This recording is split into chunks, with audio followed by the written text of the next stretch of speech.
Welcome to Downtown Sports. My name is Downtown Stephen Brown, and in today's video, guys, we do have a couple of LEAFS news snippets to talk about before we get into the actual video, what it's actually titled and what the thumbnail is about. I'm going to try to make these quick, but the first one here is from Pierre LeBrun, hearing that the Maple Leafs have genuine interest in pending UFA winger Wayne Simmonds. Of course, it was noted there that Pierre LeBrun said that that would be at the right price. And when we're looking at a guy like Wayne Simmonds and even like Kyle Clifford or Corey Perry, who had a very, very good playoff, Wayne Simmonds is not the player that he used to be. He did not have good seasons in New Jersey and Buffalo. Put however much stock you want into that as you will, but it does affect his price and it does make people weary. You got to get this guy for the right price. These are just the numbers. I know what intangibles he brings. I know the toughness that he brings. Nobody in the NHL wants to get into a fight with Wayne Simmonds ever because he'll just absolutely muck you. But on potential deals for Wayne Simmonds, it is a little bit considering when you consider that the Maple Leafs apparently offered Kyle Clifford a 3-year extension with an annual average value over $1 million. That's a lot of money for 9 minutes of Kyle Clifford every single night through 16 games last season. But when we're looking at his split starts here in his zone starts, he did play heavily in the defensive zone for the Toronto Maple Leafs this year. And maybe that's why his advanced analytics weren't the greatest. And it's no offense to Kyle Clifford, but if Kyle Dubas offered him that much, how much is Wayne Simmonds getting on a potential deal? The one thing I will say about Wayne Simmonds here is this is not just the past couple of seasons or last year when he was acquired by the Nashville Predators to bolster their playoff lineup in the 18-19 season. Only 3 points in 17 games and then only played 2 games in the playoffs. Can't remember if that was because he was injured or not or just healthy scratched. Say what you want about Corey Perry's regular season there, but if you're comparing Wayne Simmonds to Corey Perry, at least Corey Perry showed up in the playoffs this year for the Dallas Stars, having 9 points in 27 games and matching his regular season goal total in 5. Wayne Simmonds is a guy who has an extensive list of injuries throughout his career, and he hasn't played a hockey game since March, and he probably won't be playing one until January or February of 2021. So maybe all of that time off allows his body to heal, and he comes back more like the player like we saw with the Philadelphia Flyers. And really quick here, Jason Spezza is back for another year, which I absolutely love. Our team just got a whole lot more dad energy on it, which is always a good thing. And Dennis Malgin's back for another year. I mean, league minimum contracts aren't that bad. But now for the main event. More on Friedman, hashtag FLA Panthers. I think anyone not named Barkov, they'll listen on.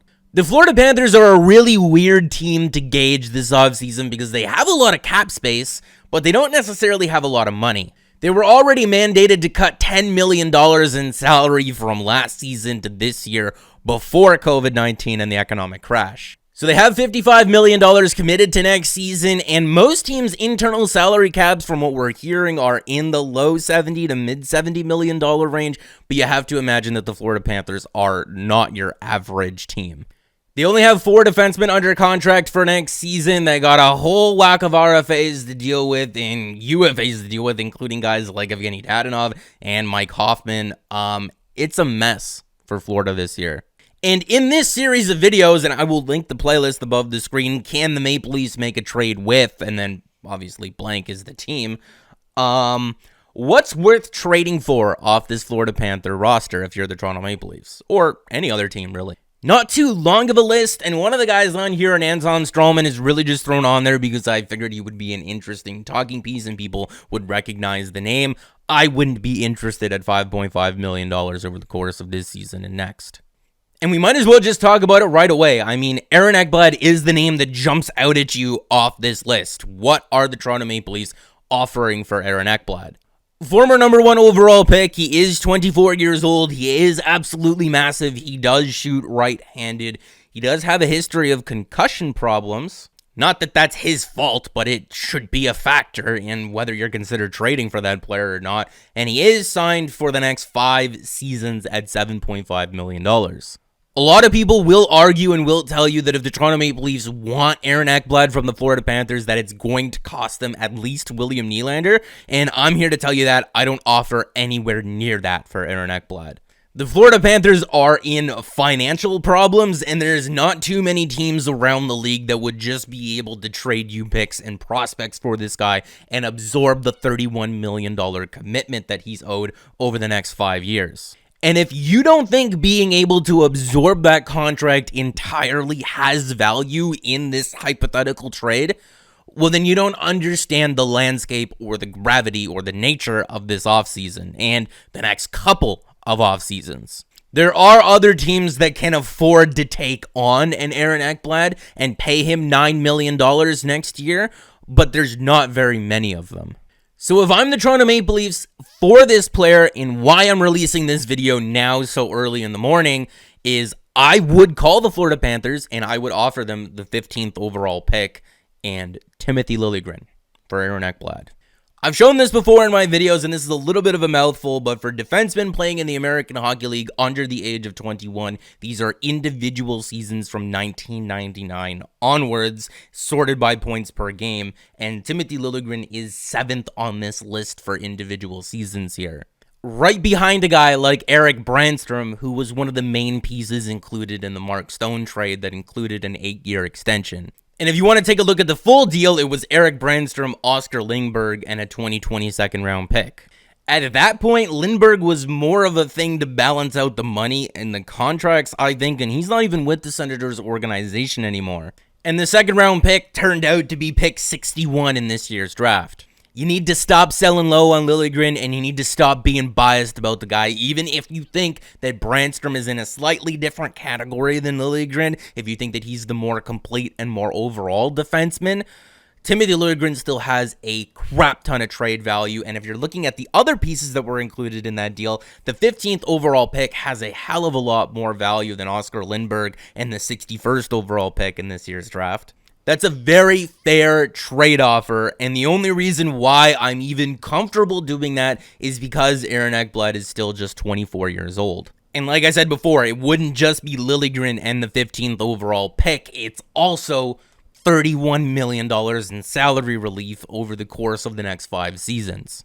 And if the Panthers don't like your offer of Liljegren and the 15th overall pick, then I would heavily shift my focus over to these two players and try to get them in a package. And for these two players, I'm not giving you either Timothy Liljegren or the 15th overall pick. They're very good players, but they're not that good. I'd be okay with parting ways with one of Andreas Johnsson or Alex Kerfoot, maybe the 44th overall pick, maybe a prospect on top of that, maybe Travis Dermott. Not all of those pieces, obviously, but a combination of them. The Florida Panthers are realistically going to lose Mike Hoffman and Evgeny Dadonov to free agency this year. So I think they would appreciate a guy like Andreas Johnsson who can score 20 goals and put up 40 to 50 points playing in your top 6 that really will only cost you about $2.5 million in each of the next 3 seasons. And in Uyghur, the Toronto Maple Leafs would be getting a guy who is quite good at what he does. Especially when we contextualize his numbers, he's a defenseman that played over 20 minutes last year for the Florida Panthers every game, and a lot of those minutes came in the defensive zone, and relative to his teammates, his advanced analytics were still very positive. If you can't get Aaron Ekblad, I don't hang up the phone. I continue having a conversation about at least Mackenzie Weegar.